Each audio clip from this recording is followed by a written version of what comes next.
السلام علیکم ورحمۃ اللہ وبرکاتہ۔ سورہ بقرہ حصہ نمبر 29 آیت نمبر 23 اور 24۔ سورہ بقرہ حصہ نمبر 29 آیت نمبر 23 اور 24۔ مفسرین کے اقوال۔ سامعین، ناظرین، الحمدللہ پچھلے حصہ نمبر 28 میں ہم نے تعارف قرآن کا آغاز کیا تھا اور اس میں ہم نے اللہ تعالیٰ کے قرآن کلام الہی ہونے کے بارے میں پڑھا تھا، سنا تھا۔ مفسرین کے اقوال اس کے تعلق سے نقل کیے تھے کہ اللہ تعالیٰ کا کلام اللہ تعالیٰ کی صفت ہے، اور اللہ تعالیٰ کی صفت اللہ کی ذات کا عین بھی نہیں ہے، اللہ کی ذات کا غیر بھی نہیں ہے، اس کے بارے میں بھی جانا تھا۔ اور اللہ تعالیٰ کا کلام کتنا زبردست ہے، کیسے حکمت والا ہے، اور اللہ تعالیٰ نے اسے عربی زبان کا جامہ جو پہنایا اس کے بارے میں بھی پڑھا تھا۔ ابھی اسی تعارف قرآن کے سفر کو ہم آگے بڑھاتے ہیں اس حصہ نمبر 29 میں۔ تو شروعات کرتے ہیں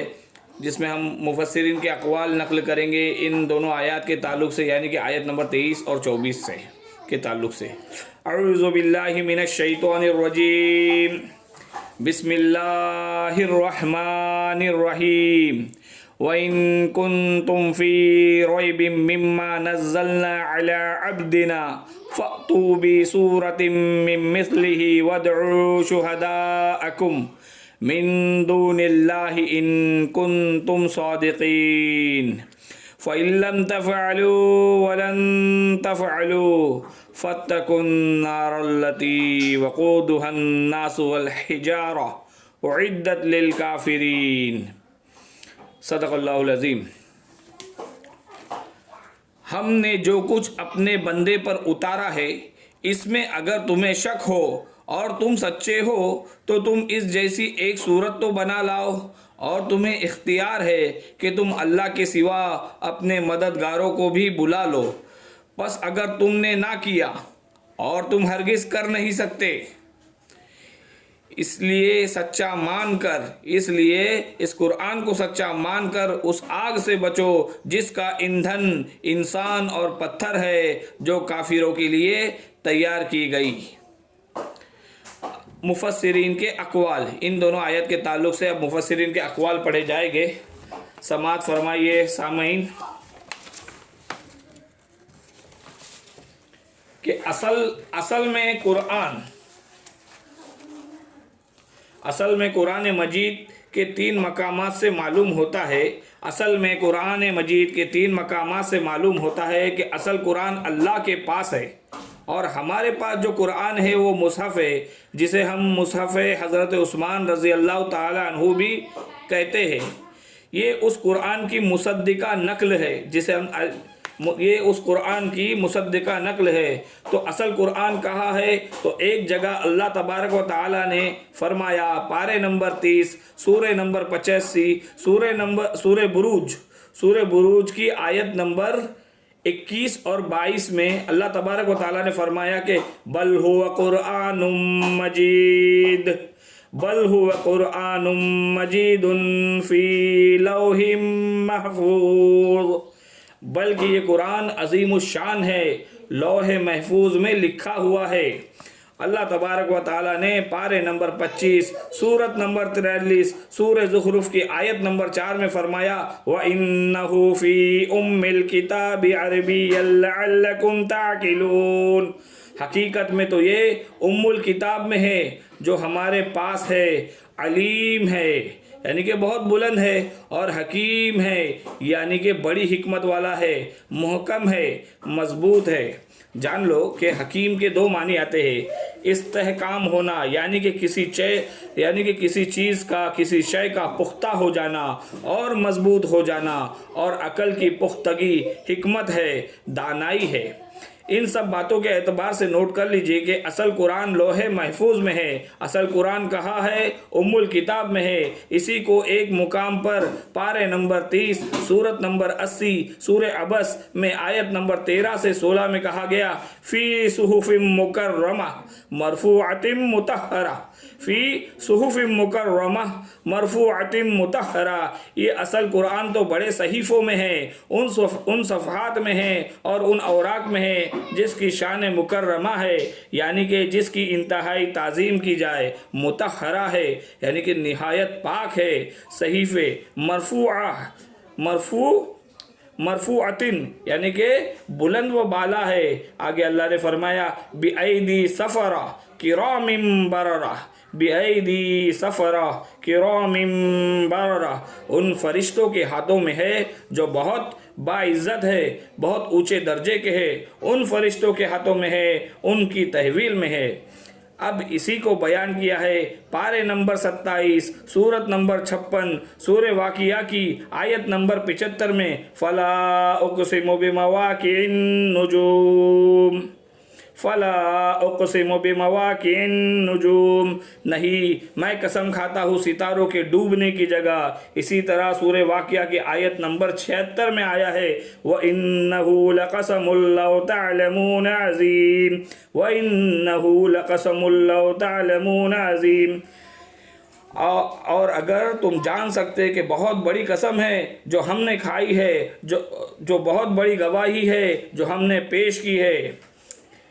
انہو لقرآن کریم، یہ قرآن بہت باعزت ہے، فی کتاب مکنون، اور یہ اس کتاب میں ہے جو چھپی ہوئی ہے۔ اور لؤلؤ المکنون کا بھی لفظ آتا ہے قرآن مجید میں، جیسے موتی کو مخملی خوبصورت ڈبوں میں چھپا کر رکھا جاتا ہے، اسی طریقے سے فی کتاب مکنون۔ سورہ واقعہ کی آیت نمبر 79 میں فرمایا لا یمسہ الا المطہرون، وہ صحیفے بھی بہت مطہرات ہے، ان کو چھو نہیں سکتے مگر وہی جو انتہائی پاک ہے، یعنی کہ ملائکۃ المقربین، جن سے قریب ہو کر بھی معصیت یا گناہ کا کوئی تصور تک نہیں گزر سکتا، جو اس کو چھوتے ہیں ان کے ہاتھوں میں ہے، ان کی تحویل میں ہے۔ یہ ہے وہ باتیں جس سے اندازہ ہوا کہ اصل قرآن کہاں ہے، اور ہمارے پاس جو ہے یہ اس قرآن کی مصدقہ نقل ہے، یہ نقل مطابق تو اصل ہے۔ ایک بہت خوبصورت بات جو ہمیں ملتی ہے کہ تورات میں ذکر موجود ہے، اللہ تعالیٰ کلام فرما رہا ہے حضرت موسیٰ علیہ السلام سے کہ میں ان کے لیے انہی کے بھائیوں ہی میں سے آپ ہی کی مانند ایک رسول مبعوث کروں گا، ایک نبی برپا کروں گا، اور اپنا کلام اس کے منہ میں ڈالوں گا، اور وہ نبی وہی کہیں گے جو کچھ میں ان سے کہوں گا۔ یہ پیشن گوئی ہے ہمارے پیارے نبی حضرت محمد مصطفیٰ صلی اللہ علیہ وسلم کی، حضرت محمد رسول اللہ صلی اللہ علیہ وسلم کی۔ یہاں ایک فرق واضح ہو گیا کہ اللہ نے حضرت موسیٰ علیہ السلام سے ایک تو کلام کیا اور ایک کتاب دی ہے تورات، وہ بھی لکھی ہوئی دی ہے، لیکن جو نبی تیری ہی مانند میں مبعوث کروں گا، اس میں ایک بات نوٹ کرنے کی ہے کہ حضرت موسیٰ علیہ السلام کے مشابہ نبی اکرم صلی اللہ علیہ وسلم خاتم الانبیاء ہے، نبی اکرم صلی اللہ علیہ وسلم خاتم الانبیاء ہے، امام الانبیاء ہے، اور نبی اکرم صلی اللہ علیہ وسلم کی جیسا کوئی بھی نہیں ہے۔ لیکن یہاں مراد ہے کہ جیسے نبی اکرم صلی اللہ علیہ وسلم صاحب کتاب ہے، صاحب امت ہے، اسی کے مانند حضرت موسیٰ علیہ السلام بھی صاحب کتاب ہے، صاحب امت ہے، صاحب شریعت ہے۔ اللہ تعالیٰ نے جو فرمایا ان کے بھائیوں میں سے، یعنی بنی اسرائیل کے بھائی بنی اسماعیل، اللہ تعالیٰ کا حضرت موسیٰ علیہ السلام سے فرمانا کہ میں اپنا کلام اس نبی کے منہ میں ڈالوں گا، اس کے حوالے سے بہت اہم بات سمجھ لیجئے۔ اللہ تبارک و تعالیٰ کا حضرت موسیٰ علیہ السلام سے فرمانا کہ میں اپنا کلام اس نبی کے منہ میں ڈالوں گا، اس کے حوالے سے بہت اہم بات سمجھ لیجئے کہ قرآن مجید کے دو اہم مقامات کی وضاحت اس سے ہو جائیں گی۔ یہ کلام اللہ یعنی قرآن مجید، اس کو قرآن میں جو قول جبرائیل بھی کہا گیا ہے، کیونکہ جب کلام اللہ حضرت جبرائیل علیہ السلام کے منہ سے ادا ہوا ہے تو قول جبرائیل ہے، اور پھر جب وہ محمد الرسول اللہ صلی اللہ علیہ وسلم کی زبان مبارک سے ادا ہوا تو قول رسول ہے، قول محمد صلی اللہ علیہ وسلم ہے، یعنی کہ کلام الہی یعنی کہ قرآن مجید قول اللہ بھی ہے، اللہ کا قول بھی ہے، قول جبرائیل بھی ہے، اور قول محمدی صلی اللہ علیہ وسلم بھی ہے بیک وقت۔ پارہ نمبر 30 سورہ تکویر میں آیت نمبر 19 سے 22 تک اللہ نے فرمایا اِنَّهُ لَقَوْلُ رَسُولٍ كَرِيمٍ ذِي قُوَّةٍ عِنْدَ ذِي الْعَرْشِ مَكِينٍ مُطَاعٍ ثَمَّ أَمِينٍ وَمَا صَاحِبُكُمْ بِمَجْنُونٍ۔ بے شک یہ ضرور عزت والے رسول کا کلام ہے جو قوت والا ہے، عرش کے مالک کے حضور عزت والا ہے، وہاں اس کا حکم مانا جاتا ہے، امانت دار ہے، اور تمہارے صاحب ہرگز مجنون نہیں ہے۔ بے شک یہ ضرور عزت والے رسول کا کلام ہے جو قوت والا ہے، عرش کے مالک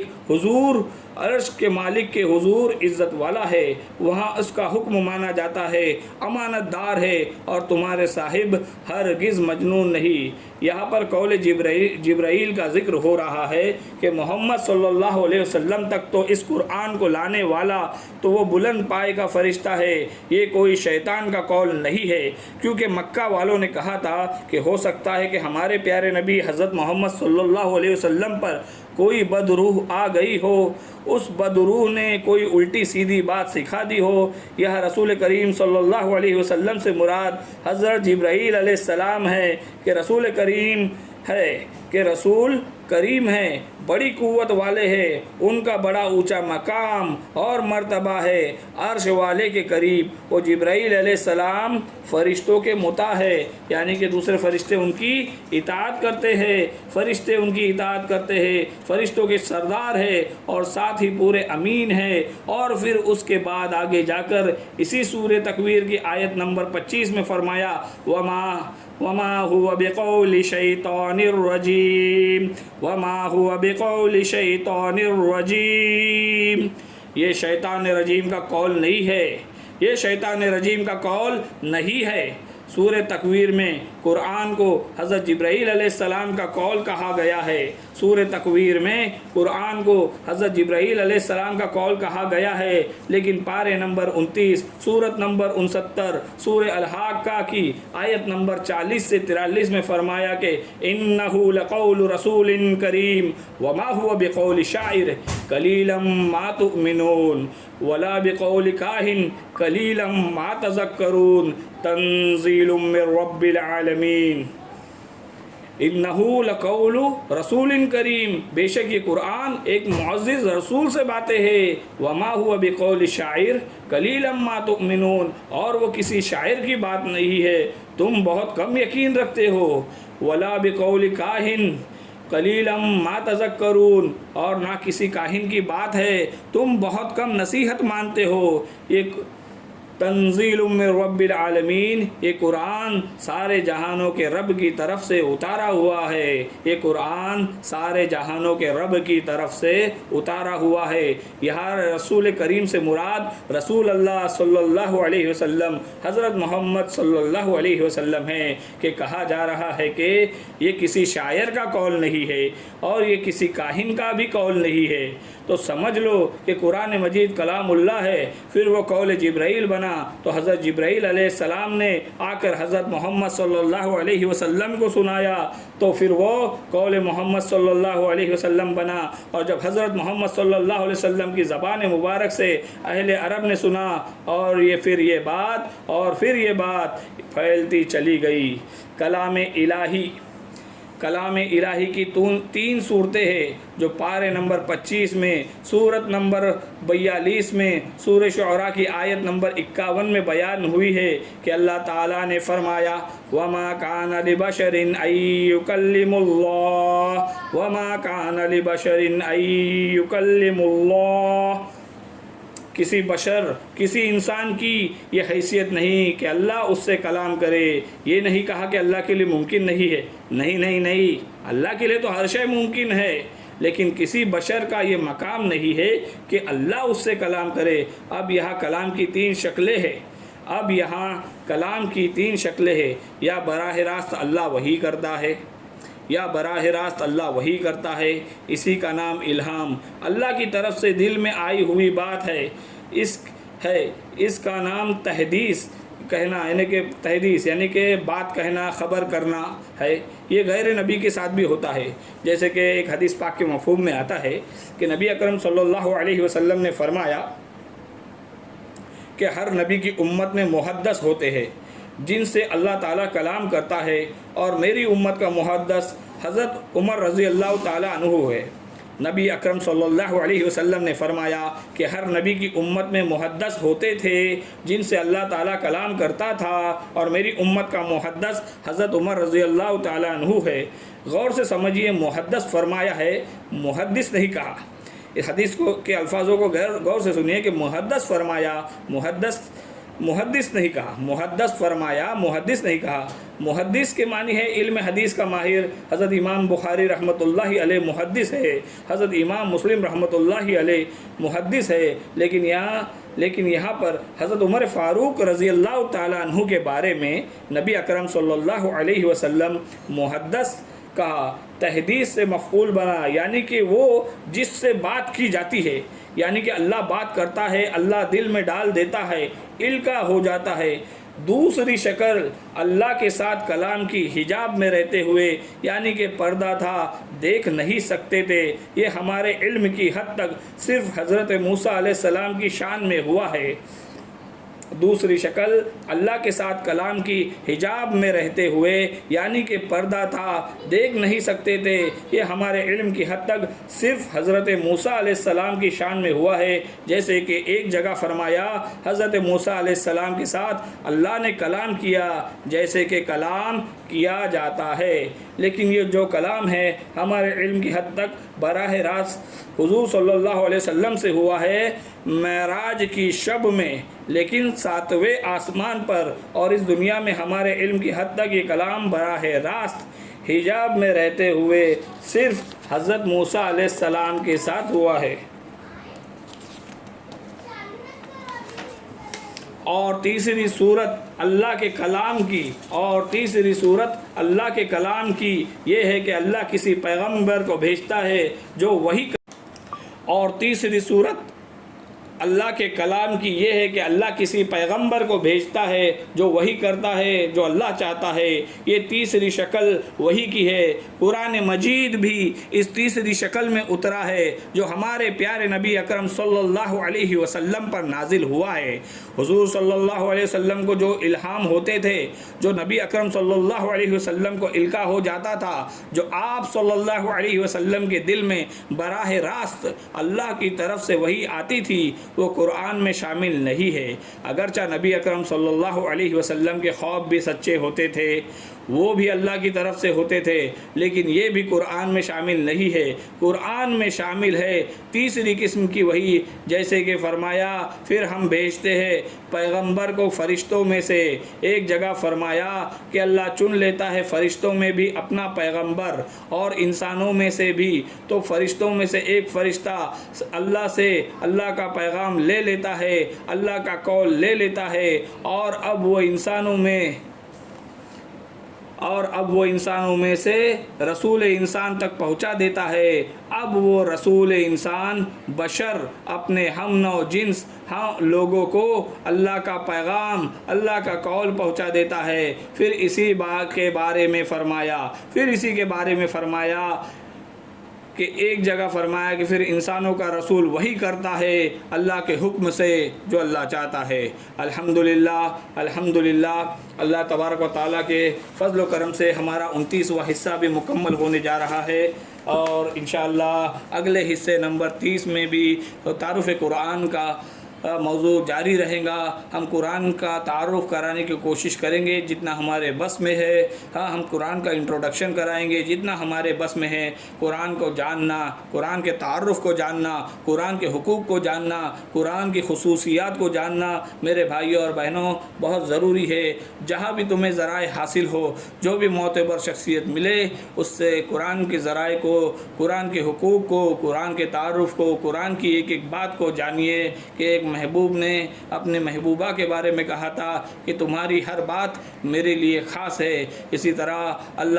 ہم اللہ کے محبوب صلی اللہ علیہ وسلم پر جو قرآن پاک نازل ہوا اسے جانیے، اسے جانیں گے، اور انشاءاللہ تعالیٰ آگے بہت سے ایسے موضوعات آئیں گے جیسے کہ فضائل قرآن، جس میں نبی اکرم صلی اللہ علیہ وسلم کی قرآن پاک کے ساتھ محبت کے بارے میں ہم بتائیں گے کہ اللہ تعالیٰ کے نبی صلی اللہ علیہ وسلم کا قرآن سے کیسے محبتانہ تعلق تھا، اس کے بارے میں آشکار کریں گے جتنا کہ ہماری بس میں ہے۔ اللہ تعالیٰ ہمیں کہنے سننے سے زیادہ عمل کرنے کی توفیق عطا فرمائے۔ یہ قرآن نہیں تو کامیابی ممکن نہیں، قرآن سے ہے کامیابی، ہمیشہ ہمیشہ کی کامیابی، ابدی کامیابی، ابد الآباد کامیابی، عظیم کامیابی، جسے اللہ تبارک و تعالیٰ نے اپنے ہی قرآن پاک میں فرمایا ذالک فوز العظیم، یہ بہت عظیم کامیابی ہے۔ اللہ تعالیٰ اس کامیابی سے ہمیں بھی آراستہ فرمائے اور بغیر حساب کتاب کی جنت میں داخل فرمائے، نقد جنت میں داخل فرمائے، قیامت کے خوفناک دن کو